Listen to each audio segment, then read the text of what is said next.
How was your move? Yeah, the move was on a scale of 1 to 10, I'd say it was a solid 9.8. Like, what's the scale measuring? Difficulty, amazingness, ease? Ease, Oh, perfectness, wow. yeah. Yeah, the only hiccup we had was, I'm traveling with my dog who is 16, Yeah. and she's service, so she travels in the cabin with me. Yeah. And when we got to the airport, we were hitting a red eye. And so it was late and she was already tired. We had been packing and all that stuff that day. And we get there and the TSA says, this branch is now closed. You need to go to the other side over there. And if it was just me, it was fine. But, walking with her and she was already tired. So we go there and we get through no problem. Then we go to the gate and we're waiting at the gate. And then they say, hey, there's a mechanical issue with the plane. You're going to be at a different gate and another terminal. So we had to walk to the other side of the airport back to where we were originally at with the TSA mishap. And it tired her out. And then she knocked out in the plane. We had a great seat and everything was smooth. That's so good. Oh, man, I Yep. love dogs. Yeah, they're incredible. And she is just absolutely loving it here. I'm so glad. And so are you, right? Are you right on the Oh, river? yes. I'm not like right on the river. I'm like less than a mile away and I have community access to it though. So, I'm pretty much right on it. It Oh, sounds hey like there. you are. Yeah. You're Yeah, right I there. mean, I go there every day. I went there today already and was diving around for like a good hour, just swimming around with turtles and fish and all sorts of incredible animals. So, Yeah. All right. That's pretty amazing. yeah, thanks for asking. Yeah. Yeah, so today I'm really looking forward to hearing about your story and seeing some of the things that you've been working through, and of course, seeing if what we can find or what we might understand about all of that. Yeah. I'm interested to see what you feel through. Yeah, yeah, we'll see. Check out my Uh, bullshit meter because it's there. you said your what meter? My bullshit meter. Okay, So when yeah, you feel it, just like call me out. yeah, maybe, Yes. maybe not. It, right. Sometimes that's helpful, sometimes it's not. Yeah. Yeah. I mean, usually it's there for a reason, right? So I Right. guess the real trick is figuring out what purpose is that serving. Good point. What do you Safety, what do you think that safety? safety, protection, Mm-hmm. the Yeah. So, usual culprits. mm-hmm. So then I guess a really good question would be, why does this bullshit meter need to try to provide safety? In other words, why isn't there safety already? I think a built-in lack of trust that Okay. others, for like others to accept, receive. Uh-oh. I wonder if there's any more to that. Oh, it didn't disconnect? Can you hear me? Make sure your stable internet connection. Well, you're kind of coming through, breaking up just a little bit. I wonder if I close down some tabs. Do you think that'll Ah, help? here we go. Now you're back. Can I you hear didn't me? even know yeah, I could hear you and see you the whole time. I don't know. Funny. Not Okay. really. Well, what were you saying about safety there? Uh, just that I have trouble trusting that I'll be received safely, that it's okay to be who I am in the world. Mm-hmm. Yeah. So then what does the BS meter do? If you're not feeling safe being who you are, what does this BS meter do? It's a good question. I think that I'll go in. So the BS meter would be like, I'm going to switch into performance mode Hmm. to test the authenticity of others. And Mm-hmm. so, yeah, my performance mode isn't necessarily inauthentic. It just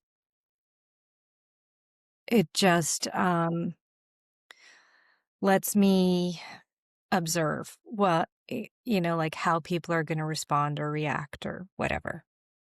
Hmm. Okay. So a BS meter, the way I think about it is we're when we're BSing, we're doing something that's not truthful or honest. Is that fair or is that accurate? I don't know. I think there are versions, right? Like Okay. versions of Mm-hmm. how much I'll reveal or not reveal. Sure. And so I think it's more I think it's more that it feels more like testing the water, like Mm-hmm. what is safe, what's safe to show, what's safe to reveal, Mm. what's safe to how much can I show up? Okay. So it's not that that it's that it's dishonest, it's just a Mm. fraction of who I really am. Okay. So it's just showing small pieces of who you are to test and see if it's safe. Yeah. Okay. Now this gets really interesting because here we are having this conversation, and you said, if you start to notice my BS meter, call me out on it. Uh-huh. So in other words, if you're testing to see if this conversation is safe, then this other part of you wants me to call you out on it. I think that if I am telling my story in a way Hmm. that feels incongruent with who I really am, and you Hmm. can feel that, Hmm. I want you to, which you will, right? So I wouldn't be having this conversation with you if I didn't already think that you were fully capable of holding deep space. Sure. Not just for me, but like for others and wanting something that's genuine and authentic rather than bullshit, right? Like, Hmm. so my intention is not to have a bullshit meter. I think that when I feel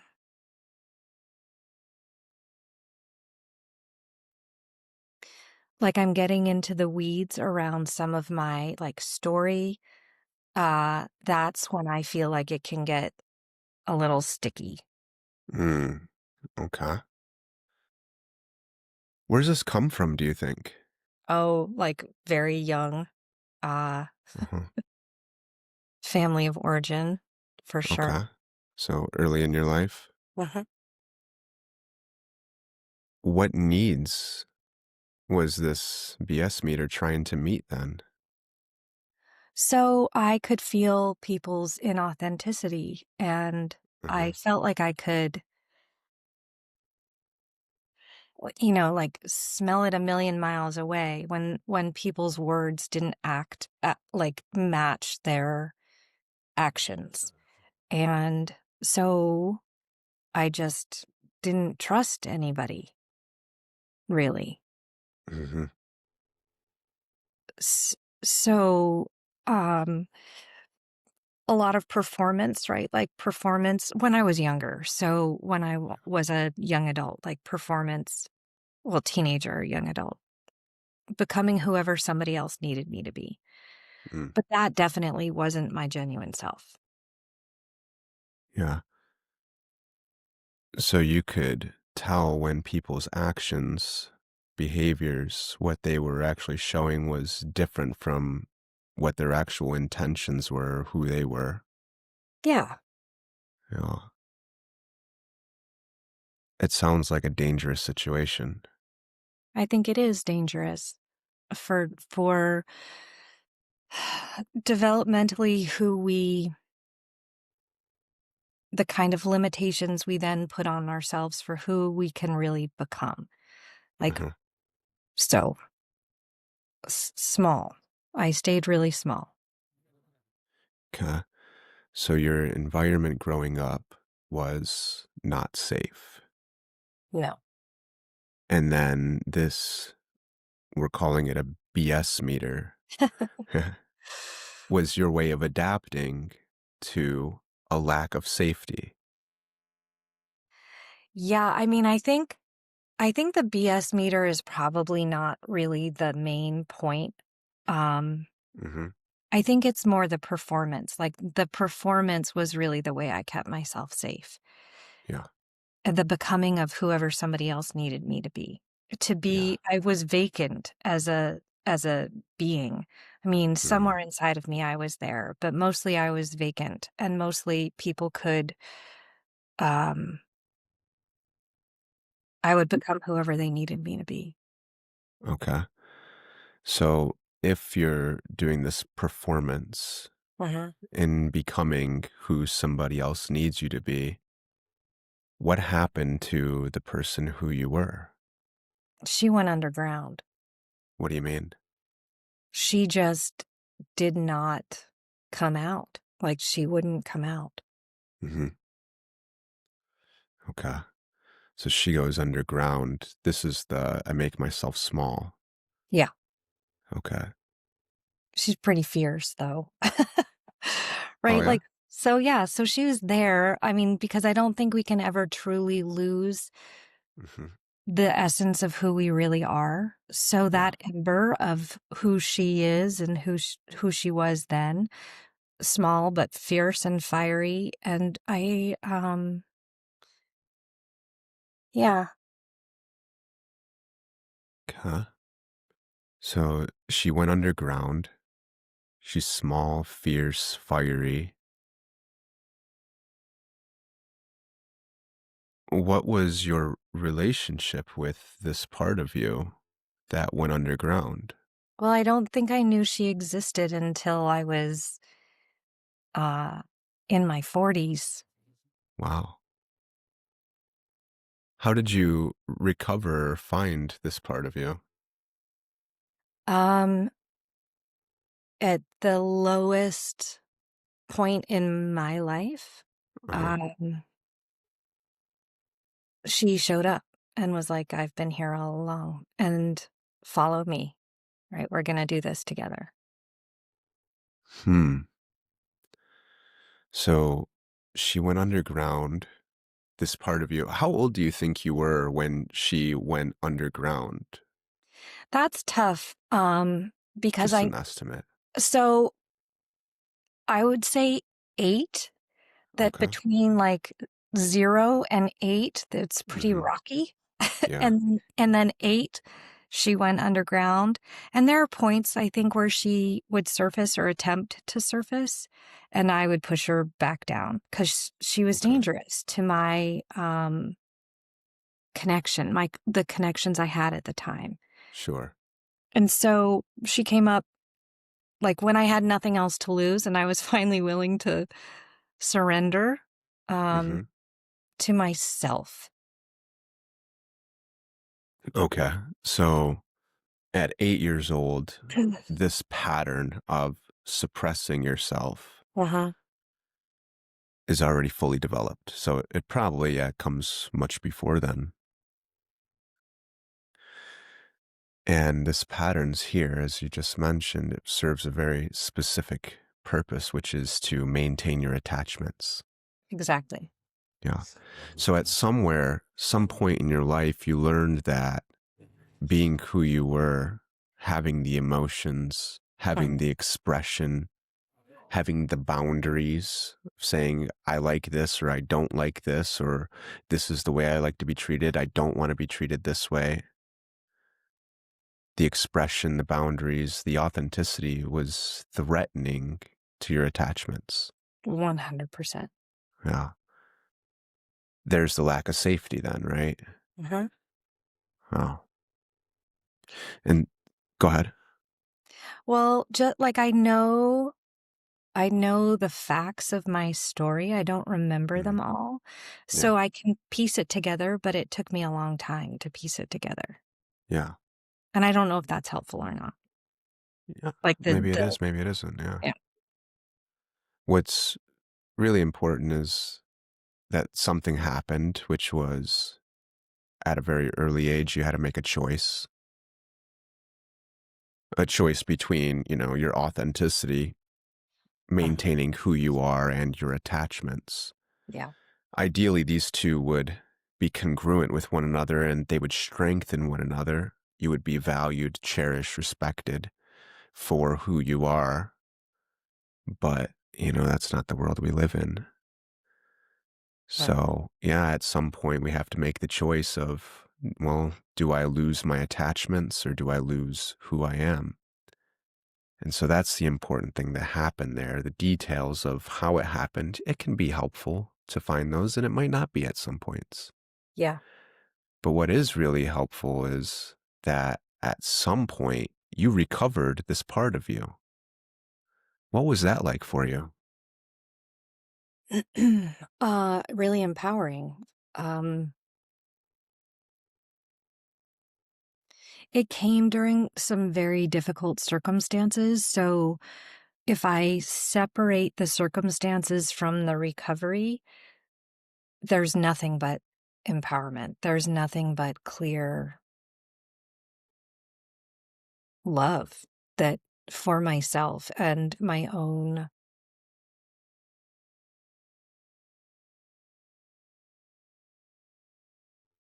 sovereignty, What was it like for you when you recovered this part of you? at the time terrible. But right, but that's me Yeah. confusing the circumstances. So it was interesting because I don't know, it took terrible things, losing everyone that I thought I needed in order to find myself. And it was so scary. It's so scary to go from external to let go of the external when really it's the best thing ever because I learned to put myself first, and I spent a lot of decades doing the opposite. And so that that recovery was the best thing ever. Hmm. It's everything. I can see what you're saying in the sense of it being terrifying. And then on the other hand, being very liberating Exactly. because the suppression of who you are was an adaptation to the pain of the environment. Uh-huh. So being who you were was threatening. Uh-huh. It was threatening your attachments, which was the thing as children need the most. It's the thing that we're most dependent on, our attachments. We can't survive without them. Right. So we're making a choice here that is going to provide short-term comfort, Right. which is going to maintain the attachments. It's going to help us survive in the short term, but it causes long-term suffering. Indeed. Yeah. And so then later in life, this suffering is getting so intense that this part begins to reemerge, reawaken, reconnect, whatever it is. And I don't know, you tell me if this is accurate for you, but very frequently we still have that same belief about this part of this is very dangerous. This is very threatening. Yeah. Oh, Moments moments of that. And it's dangerous because when it's still dangerous, or it can be, and this is a conversation I have with myself a lot. As I do the work that I do and support others in grief, essentially, I often tell my story. And that story, when people who are related to me hear it, it it reignites that tension. mm, And the more I practice that, the more I recognize that I'm not in charge of what other people think of me. I'm not in charge of how they understand, whether or not they agree or believe or consent to what I'm saying. How I move through the world has to be in alignment with that inner part of me more than anybody else. but it still can be scary, right? It's still scary. And I think that, the intention around receiving harm and causing harm, it can be seen as a very thin, blurry, twisty line. And I think it probably is. I think that it's moving. And I think that what changes is my own relationship to, like I said, the people who may perceive me differently than I perceive myself.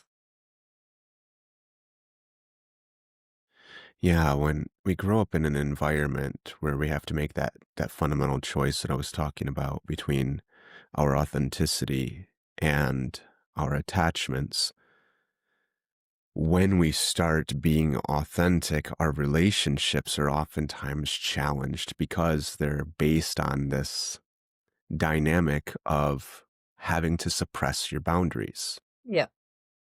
And so when we start to have expression and we start to have emotions and we start to have boundaries, the relationships that were based on the lack of boundaries, the lack of expression, or the people who even benefited from our lack of boundaries, those relationships get put under stress. And this can cause a lot of short term suffering.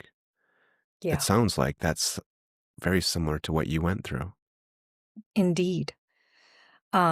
But I mean, I was I was excommunicated. And Hmm. so, like, at that point, there's nothing else to lose, right? You've lost it all.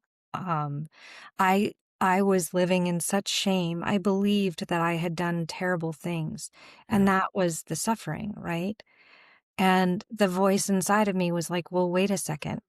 Are you as bad as they think you are? Are Who's you?" that voice? Well, that's the voice inside of me that was like fierce and loving and on my side. Hey, Yeah. hey, now are you really gonna believe that? Like, Hmm. if that's true, what about me, right? The real me, the true me, the Yeah. deeper sense of self that's always been there. That's when she came up and she's just like, I I question this. I question their beliefs. I question I question the whole thing. Yeah. Hmm. So she, right? Like then I were merged or merging. Um, Hmm. absolutely. I could have believed them. I could have stayed in suffering. I could have gone down that road and I didn't. And I upset a lot of people doing that, but I chose Yeah. myself, right? Like ultimately I chose myself and I chose her. I chose that voice. What are you feeling right now telling me this? Proud of myself. Like, Yeah. so glad, relieved, and there's sadness, right? Because I still love those people. Of course I do. It's Yeah. complicated. Yeah. So there's multiple emotions. We got sadness and then this pride, right? Pride's a mental state. Oh, yeah? Yeah, What's pride is where we're making perceptions and evaluations of ourselves, but there's that? an emotion that's underneath that. Joy, excitement, glad? Ah, Is that happiness, better? joy, yeah. Yeah. How Yeah, easily that one gets missed. it does. Yeah. Yeah, so there is sadness and grief and loss here Uh-huh. of this pain of these relationships, but also there's great joy in terms of recovering yourself. Yes. You said something that was really important here a moment ago, which was that you're not responsible for other people's emotions and their behaviors and reactions. Usually, when we go through trauma, lack of safety, and we have to make that choice through authenticity and attachments, we usually start to adopt beliefs about ourselves. So when we make ourselves small, we usually make ourselves agreeable. 100%. We become pleasers in lots of ways, and Mhm. we try to make other people happy, and we try to take on people's emotions. Okay. And yet here you're describing what I would consider a fairly high level realization of I'm not responsible for their emotions. I'm curious, how did this come about for you? Where did you find this and how did you find it? Well, that is another layer, right? And she's also been there all along. And so while I was trying to be quote unquote the good girl or the pleasing girl or do the right thing, I was I was sort of coming out sideways. Like that suppression, I wasn't good at suppression, Right. thankfully, right? So I would I would burst. I would rebel. I would fight back. And in a very unskilled way, which would sort of perpetuate this their uh, their experience of me in a negative light. Yeah. And yet there was that's that fierceness too. Like she would show up and just be like, no, like I'm not doing, I can't, I won't. And Yeah. so she would show up. She showed up here and there throughout. And I think kept that like problematic um, identity for alive. Like I really could also believe that every time I did that, I was terrible. But really, it was that part of me that was like, wait a second, none of this is real or true or acceptable to who you really are. So she was always there and it had some negative consequences at the time. But looking back, I was like, oh, she really has always been here and she'd pop up and surface and then go back under. And kind of How old were you there when you're looking back? oh, I mean, throughout. So if I really remember like starting to go downhill at 8, then at 12, I really struggled and she would pop out. And it could Yeah, be like 3 times a year all sure. throughout high How old school. are you though when you're looking back and realizing it's this part of you that's popping Oh, out? um, I think that I started to recognize that what people considered problematic and challenging and bad, I started to realize was I started to question that more and more in my mid 20s. And Yeah. especially when I met my husband's family and they had those similar reactions to me, I'm like, why does everyone have these reactions to me? And really, I was speaking the truth or my truth, right? And it made a lot of people uncomfortable. And I started to recognize that that's okay. Like just because my truth makes other people uncomfortable, it's not because I'm uncomfortable. It's not because I'm wrong. So she started to get stronger, but I'd also fall into the belief system that I would have a lot of shame. Like if I felt Hmm. terribly misunderstood, there was a lot of shame that showed up. Yeah. And so there were times when I could see it as, wait a second, there's this power in me. I have a strong intuition. I'm going to trust that. And probably more often than not, I'd have the opposite. What's wrong with me? Why do I keep getting this reaction? I must be creating this. I'm the problem kind of thing. Back in that same dichotomy of authenticity and attachments, who I am is threatening my attachments. There must be something wrong with me. Yeah. Classic. Well, it's one of those patterns that we develop it very early in life, which is so we're making this choice between authenticity and attachments, and our attachments are not safe. Hmm. They're dangerous, and they're based on requiring us to suppress who we are. Yeah. In other words, that's what connection, that's what compassion, that's what secure attachments looks like from our developing perspective. And so the people that we're trying to attach to are giving us a connection and it looks a certain way. Yeah. And then later in life, that's what we look for. for connections, because this is what compassion and connection looks like. So, in other words, later in life, we're looking for the care that we couldn't get from our parents. And we're looking for people who also can't give it to us, because that's what connection looks like. Yeah. So we keep finding ourselves in these exact same patterns. And, you know, from what you said there, one of the patterns that you had was to suppress yourself, which emotions are a big part of that. Mhm. And then they come bursting out the seams. Mhm.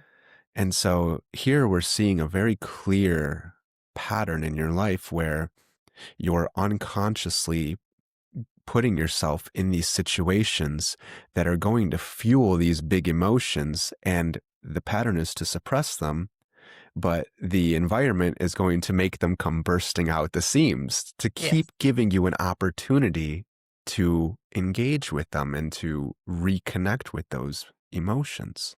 Mhm. Funny how that works. Yeah. It's kind of brilliant how that works. Yeah. If we're dealing with um part of you that was from your childhood, there's a great deal of wisdom in this part here. Yeah. Oh, and I get the sense that that's not the only part that we're really dealing with. There's also some greater architect or orchestrator that's involved with all of this. That is this brilliance and wisdom that we keep seeing come out. This is the part of you that knew you were off the rails, so to speak.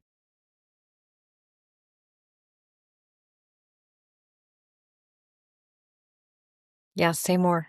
You know, I'm just thinking how wonderful it is that you found that. Yeah, I'm so grateful. And that's why I think we can say, that might have been the catalyst for really breaking the whole thing open. I'm so grateful for it. Yeah. There's a quote from a spiritual teacher, A.H. Almas, and he says that all of the difficulties, all of the pains and suffering in our life, it's not chance or haphazard. It's actually there intelligently for us by a part of us. Yeah, and this part of us loves us so much that it will continue to make us suffer greatly until we can acknowledge that. And yeah, Terence McKenna often talked about this novelty theory, which is that life, the universe itself, is evolving into an increasing complexity and intensity.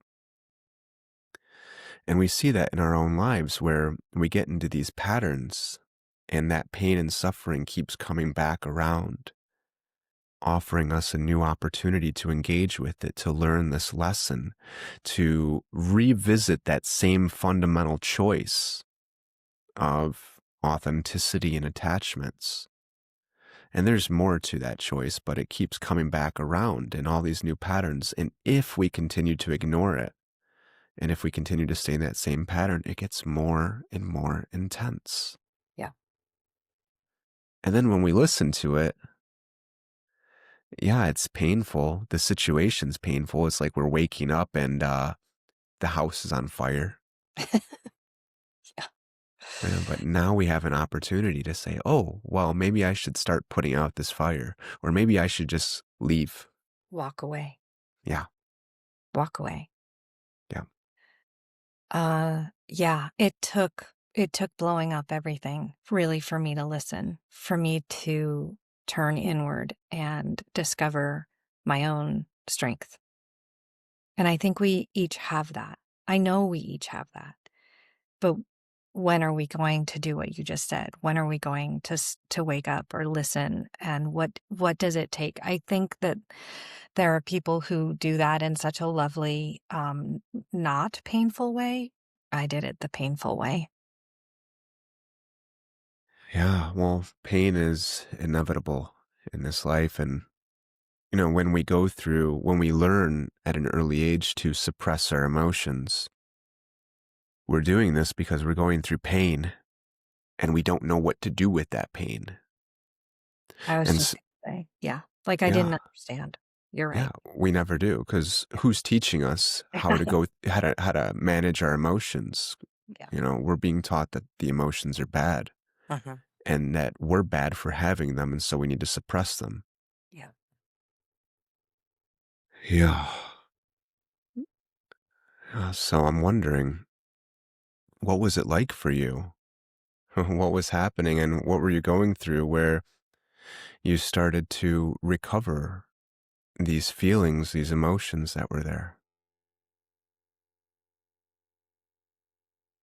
Do you mean like I think that there was one boundary that I couldn't ignore.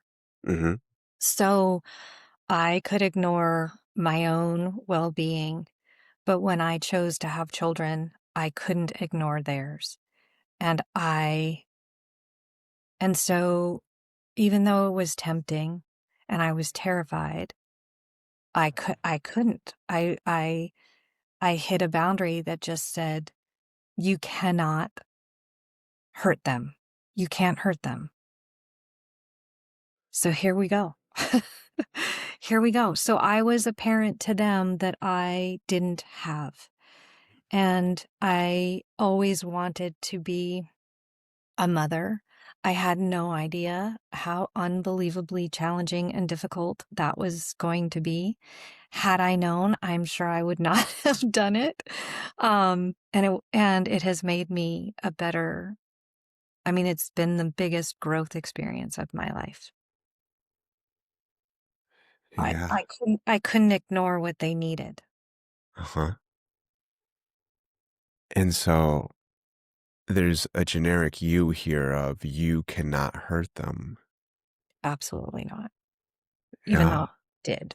Of course I Even do. though, Even though I did and I do, and that, like, I can't be a parent without also hurting them, and looking back, when I was a new mother, I sort of felt like I have one arm raised and one arm lowered, and I just sort of felt like everything that I had received as a child came flowing through me and poured into my firstborn unconsciously, right? Like yeah, it just does. And it was and there was also so much love and protection and well-meaning intention and adoration of that unbelievable being. And it's not without faults, right? But, um, so in no way am I without flaws. of course. Um, but when it came to it, when it became very clear that there was harm being caused, I wouldn't stop at any. I was that absolute mama bear. You say something very important, this one arm up, one arm down, and the pain, the Uh-huh. patterns, the trauma flows through us, and that's It exactly what it does. it does. And for the vast majority of the time, it's unconscious and unintentional. Exactly. Yeah, it's not that we take the pain and dump it onto our children intentionally. I mean, some parents do, Do you that's for really think sure. so? Really? Really? So awful. Yeah, yeah. I mean, and a lot of the times it's unconscious though. A lot of Okay. the times the parents are in so much pain and they Yes. don't know what to do with it. Yeah. And they're in those same unconscious patterns and they Yeah. just get continued. Yes. I mean, very frequently you see the parents who are disciplining their children or spanking, hitting, whipping their children, and they say, I do this because I love you, and this hurts me more than it hurts you. They're stuck in those same patterns that were handed down to them. Absolutely. Yeah. And they're making that mistake of what compassion looks like to them too. Right. It's Yeah. unprocessed pain. It's Yeah. unprocessed. And I do think sometimes um some people do have an intention of I'm going to hurt this person. Mm. So I'm not saying that it's 100% of the time that it's always unconscious and unintentional, but the vast majority of the time, yeah, it flows through us. Mhm. becoming aware of that Uh-huh. and making changes is really how we start to take responsibility and accountability to liberate ourselves from that. Yep. What'd that look like for you? How did you start to set boundaries with those patterns and those dynamics? It was a no-brainer. When it came to my kids, it was a no-brainer. When it came to me, it was much easier and more slippery to ignore Mm, my own needs and yeah, my own boundaries. I didn't know what they were, but I learned through my children what they were. Um, so that was very helpful. I don't really know what else to say. Like, if my husband and I we would have conflict around his family. And, so I was still speaking my voice to him, but, I can't again, like, I'm not in charge of what anybody else does. And so I had a voice. I saw something that didn't feel aligned, that didn't resonate with me. And so I would speak up because my husband was and is my best friend, and there's a lot of safety in that relationship. So I could voice what my concerns were, but they weren't heard, they weren't received, they weren't integrated. Um, they were denied because that my noticing impacted his security and attachment. I caused problems for their attachment, for their belief system. There was a reason why we chose to live near his family and not mine. And but I'm still the same person. I'm this person who's like calling out what I think is true, and it's not being well received. And so it caused a lot of friction. And then when it came down to our children, we really came together, and we came mm, together as a unit to say, we had these kids and we will protect these kids. But I was still the driving force. I was the one that saw it. I was the one that called it. I was the one that did something about it. And had I not, it would have been really easy to sort of lift up that rug and sweep it all under and go on because those relationships are so important. the Is your puppy children. okay? Yeah. Yeah. Yeah, that's my puppy over there. She's She's saying hello, dreaming and well she's sleeping and I can hear her like running. running in her sleep, yeah. And so it Chasing. just yeah, I just wanted to make sure that she was okay cuz Yeah. yeah, but she is 16, so yeah, I hear you even with that right there, you know. I mean, it's much easier to see the needs of somebody who's young and Dependent. defenseless, dependent, and they're dependent on us to get those needs met. Yeah. Um, and this sounds like you said it was a no-brainer Uh-huh. with your children, but it still sounds like it was a very difficult dynamic to work through Oh, in the huge. sense that you're expressing emotions, you're expressing boundaries, desires, and it's causing problems in attachments. This is the same pattern of what One you started off with. 100%. Totally. How challenging. Oh, it was huge. And again, like years later. So I think the thing that I also what we started with. So 15 years later, 15, 16 years later now, um, my husband can say, I didn't want to see what you saw. It's all true. It was all true then. Hmm. I've come to trust like your knowingness, Yeah. and I'm sorry. So, and because being who I am, literally like it was, well, and it's not just me, right? My intention in protecting my children did cost me my family and my husband's family. It cost me my siblings. It cost me my cousins and aunts and uncles. It cost me absolutely everyone. Yeah. And I wouldn't change it. and they made their own choices. And so, however, I think the thing that there's this question in me, community and how to trust again, who to let in, because we went from being a big extended family that had a fabulous time together to the five of us a month before Christmas, 15 years ago, 16 years ago. And I didn't know what to do.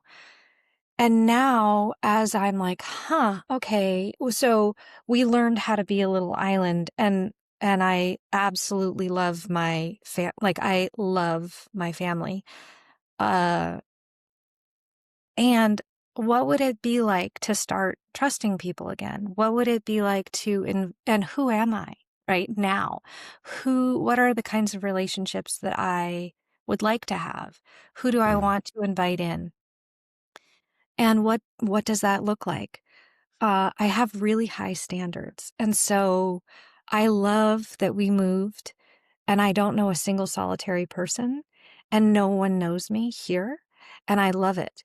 Um, and I think at some point it's probably healthy to have people in my life. And I have no idea how to go about doing that. And it's not something I'm looking for.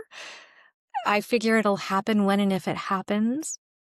It's like not an, it's, is it a need? This is what I'm always like. Is it a need?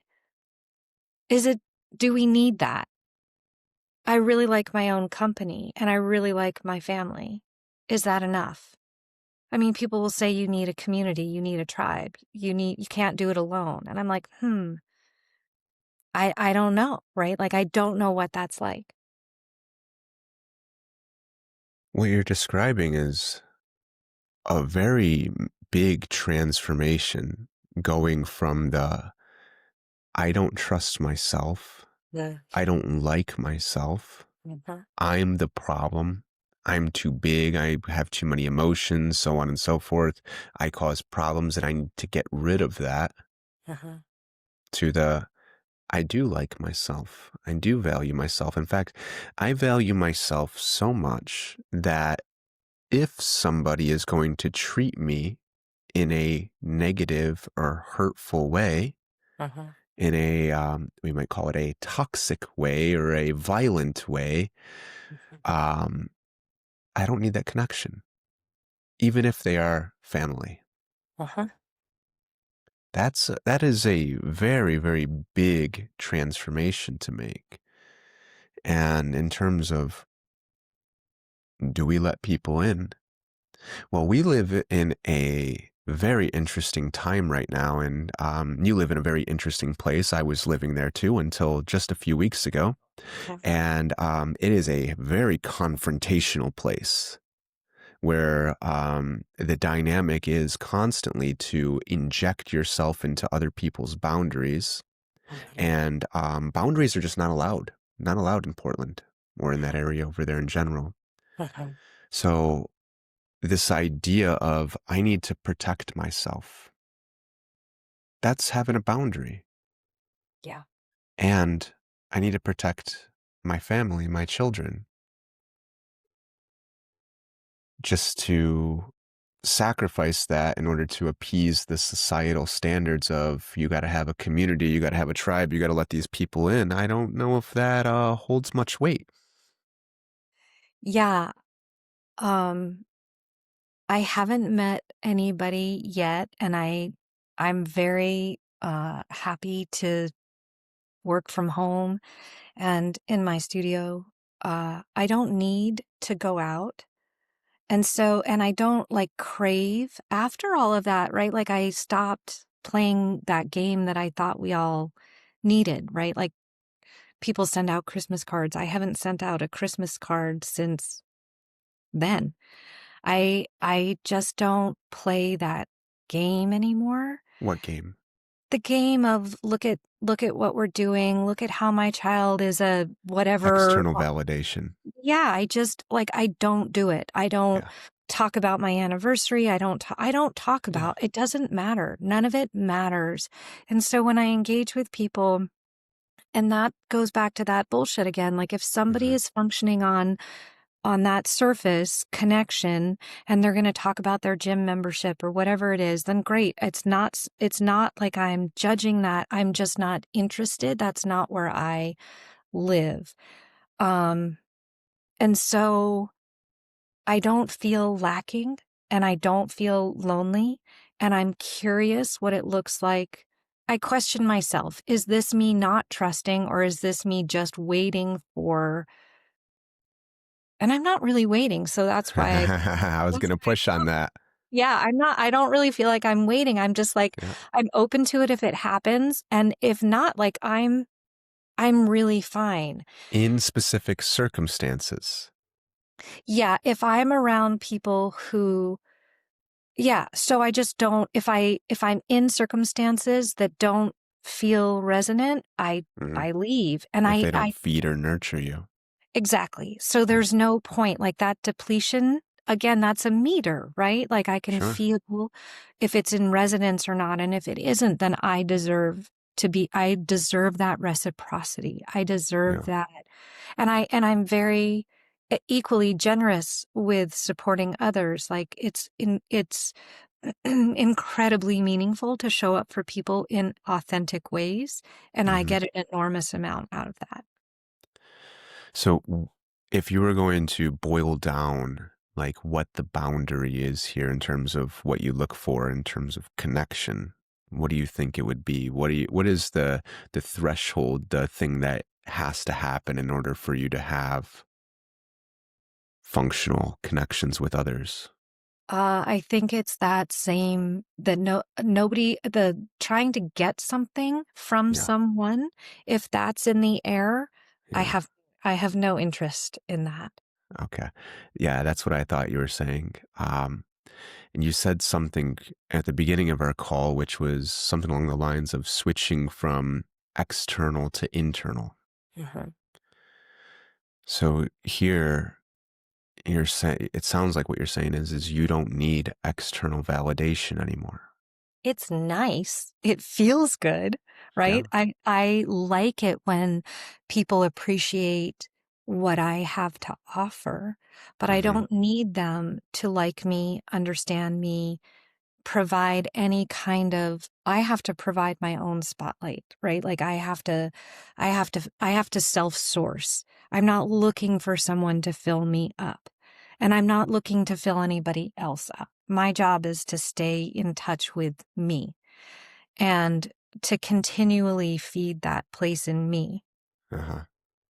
And so And so just to be clear, who's feeding you? me, Exactly. That's what I I'm thought. Yeah. feeding me. It's Hmm. self-sourcing, right? So how do I connect with myself, my deeper self? How do I stay in touch with who I really am underneath all the labels and false identities and limiting beliefs that show up? How do I hold those in integrity for and with myself? Nobody else can do it for me. Right.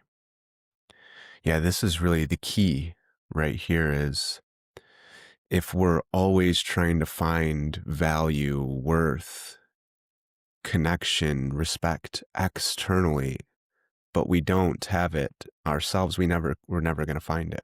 And we don't believe it, right? Hmm. That's the other thing. If I'm performing to get you to like Performing.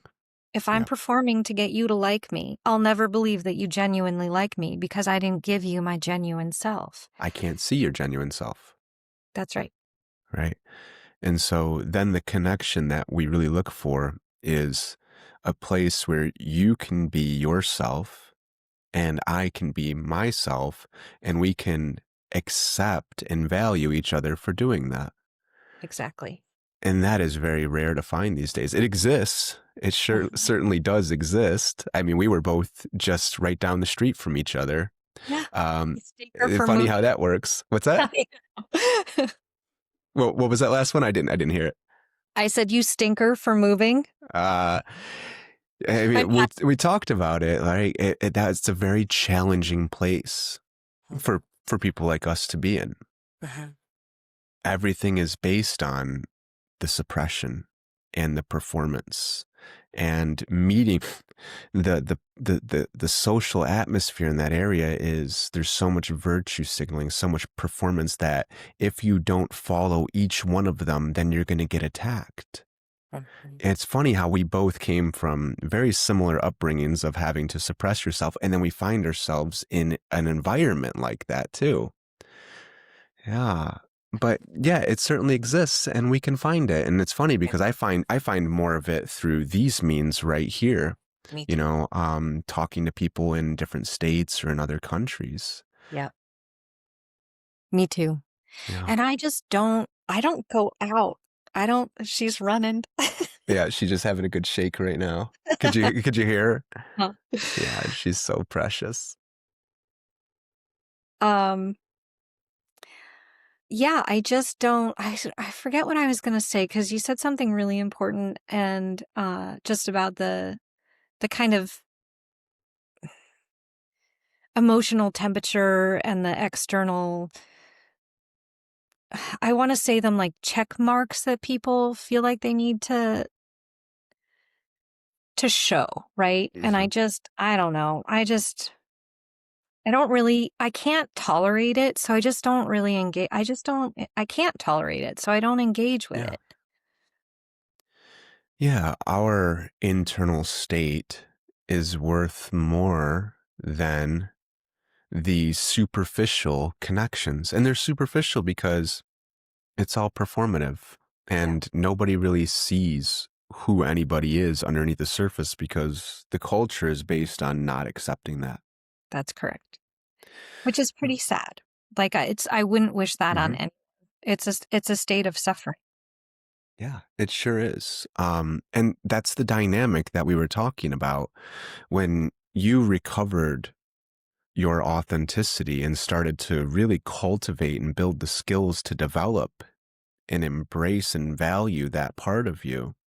Yeah, There's great joy and there's great sadness. And that's the age that we're in right now, where it's very sad that this is the dynamic, the common culture in a lot of places. It's yeah, very sad. And it's our job right now. It's one of our great tasks to transcend that and to recover the authentic connections to ourselves and to others, of course, before that. yeah, When we go through trauma, we become disconnected. We become disconnected from ourselves first and foremost. yeah, So we don't like who we are, so we suppress it and we try to become something else. We suppress our emotions, our boundaries, and we do the performance, everything that we've talked about so far. And if we can't be present with ourselves, then we can't be present with others, which is exactly what we're talking about right now, because nobody's ever actually able to see themselves, let alone anybody else. uh-huh, We become so disconnected from the world around us, and we see that everywhere. It's, you know, if everything is a conflict inside and we're constantly trying to suppress who we are, and we're constantly ridiculing, criticizing, punishing ourselves for being that way, and mhm, we're in a constant conflict with ourselves for, we're this way, but we don't like it. The world around us is an external manifestation of that. It's just a reflection. We just see the constant destruction of everything around us. mhm, And then if we're disconnected from ourselves, we're disconnected from others, we're disconnected from the world around us, then the things that we do, the things that we create don't represent who we are. So that's a very important piece too, because from what I've seen of what you do is your creative expression was instrumental in this process that we were talking about. I think you said at some point, I don't know if it wasn't on the call today, I think it was the last time that we were talking, that your art was your way of expressing emotions. yeah. I had no idea. I happened to be what other people considered good, and so, uh, I did it all the time, and it was absolutely my first language. I was terribly dyslexic, I still am, and especially, when I get going, it comes out more and more, which I think is kind of funny. So, the visual language was comfortable for me. And if I look back at old drawings or projects that I did, they blow my mind because my internal system had a record of everything, every truth, and was trying to tell me that there's something going on here. And I wasn't ready for it, so I didn't see it. I was just making things that I thought were neat. And I look back and I'm like, oh, holy cow, this is unbelievable to me. So it was a release valve. So it allowed me to tell my story, even though I didn't know I was telling my story, in a very honest, genuine way. I think it saved my life so many times, over and over. And then when everything fell apart, I could be very intentional about telling my story, using documents from my own life, using photographs, letters, journals, and just get it out of my body and make it more digestible. I was ripping it up. I was disassembling the story of who I thought I was and recognizing the truth of who I really am on canvas. And it was great. I felt like in the course of 5 hours, I felt like a different human. Just to talk about like getting to know that inner being, that inner wisdom. It was so powerful. So yeah, now I um I recommend it for anyone who wants to know who they are, who wants to connect to their internal wisdom, their intuition. It's powerful. It's always with us, but like you said, we've forgotten how to connect with that. And even if we go on medicine journeys, which I'm like super interested in but have never done, I want it I want to keep it with me. I don't want it to hyper speed me into this. I mean, I think it does amazing things, right? If we're open to it, I think it can show us everything.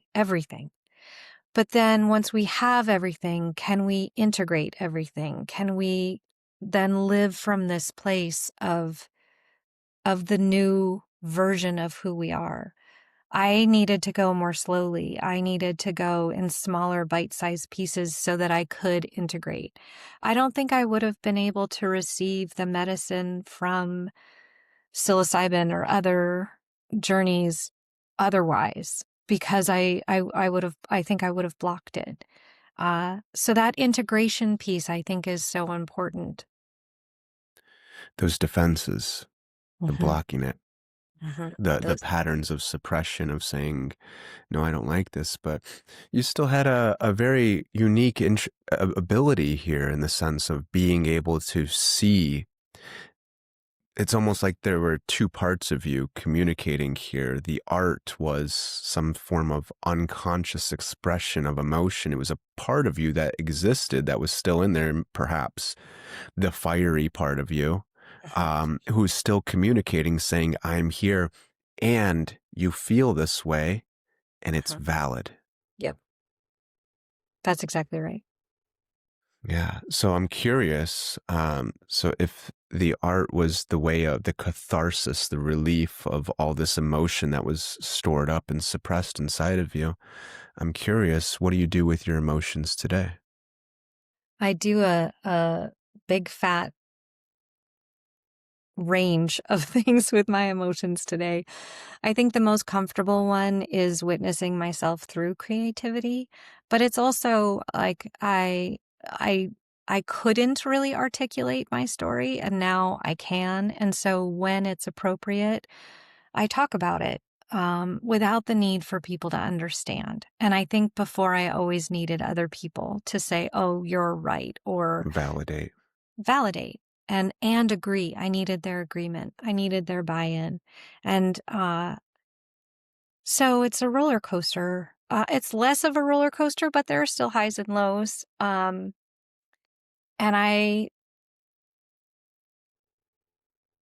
yeah, so I just love the creative space because that's self-connection. And I think that when we do anything that's creative, no matter what it is, whether it's a podcast or gardening or cooking or dance or music or whatever, that place where we play and we lose track of time. I feel like it's our divinity. And when we enter into that flow state, it is such a reinforcing of that joy, that calm, that peace, that freedom. It's all inside. So that's where I like to spend most of my time. I don't always get to because life is really busy. Mm-hmm. Of course, but we make priorities. We do. We do. Yeah. Do you work with other people in that sense? If somebody's listening to this, for instance, and they're really exploring creative expression of repressed emotions or reconnecting with themselves and they want to try and do it through creativity, do you work with other people in that sense?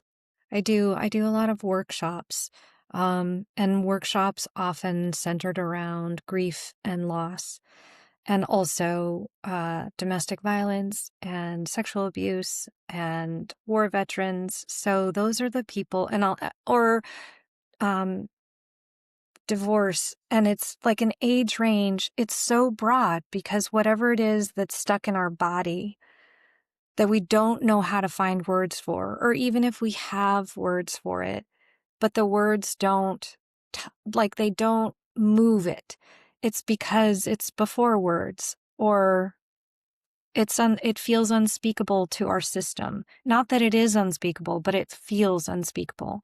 So I work with people in workshops, both in person and online, and I also do commissions.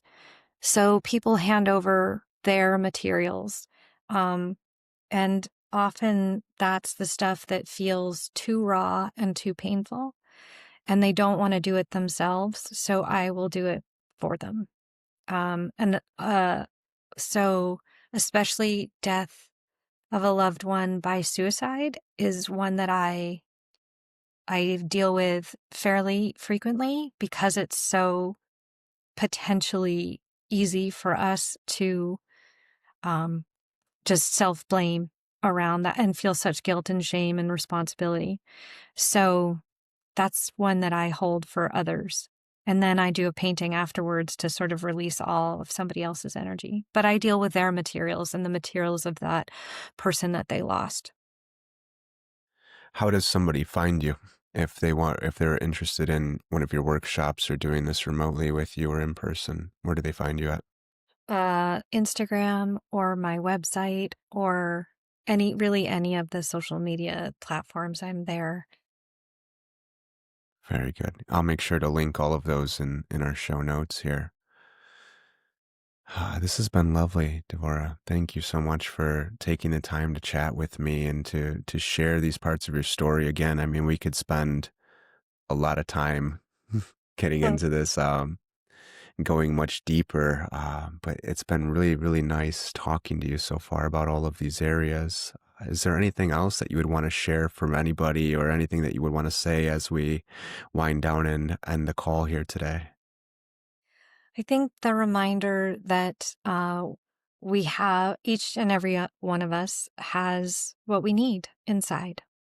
And I love the work that you're doing, and I love the work that I'm doing. And I hope to support people in connecting with themselves because there is something really powerful in each and every one of us.